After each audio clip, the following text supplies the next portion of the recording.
भाटा पताल करेला ले ए करेला वाली काएगा तोर करेला के का भाई वो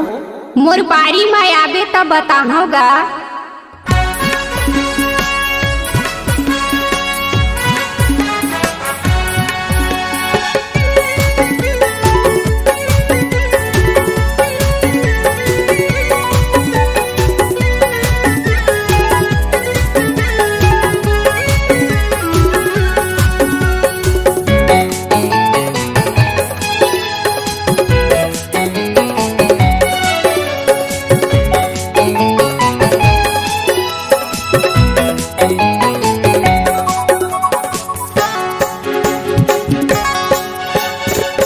वो करेला वाली मूर्ति मथो किने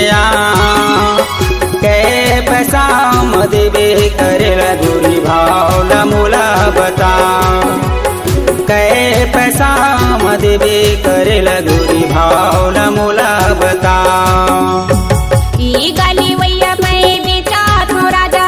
30 रुपया किलो की भाव कई किलो ले बितना गराज बारी मथो किनिया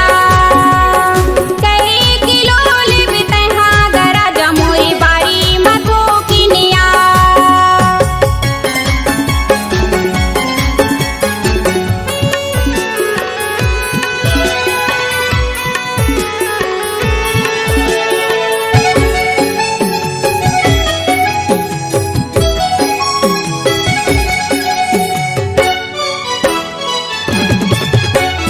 कैसे किलो दे भाटा लगोरी कैसे किलो तोर बता रे वो 2 किलो दे मोला करे लगन भाव ल सुगर लगाना वो कैसे किलो दे भाटा लगोरी कैसे किलो तोर बता रे वो 2 किलो दे मोला करे लगन भाव ल सुगर लगाना वो 2 किलो दे मोला करे लगन भाव ल सुगर लगाना वो। आयो तोरे बारी दे बुधारी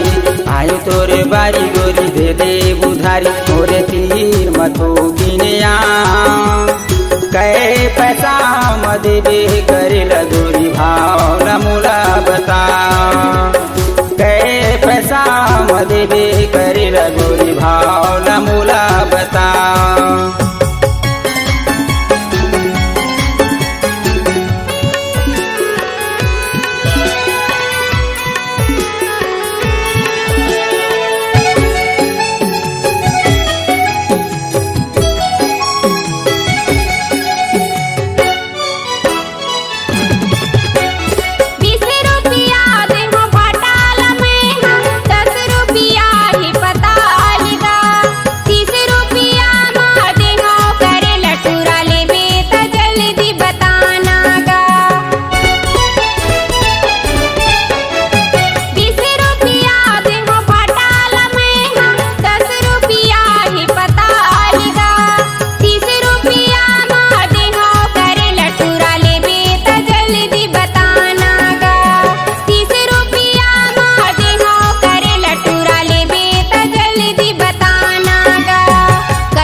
तय मोला बुधारी दे तुरी तय मोला बुधारी आबे बाजार दा देहा वो काली आबे बाजार दा देहा वो काली।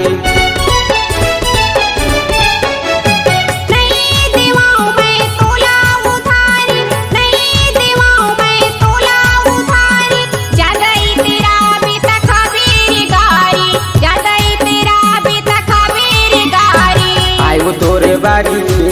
दे बुधारी आयो तोर बारी दे बुधारी मोर तीर मथो किनिया कै पैसा म देबे करे लगोरी भाव मोला बता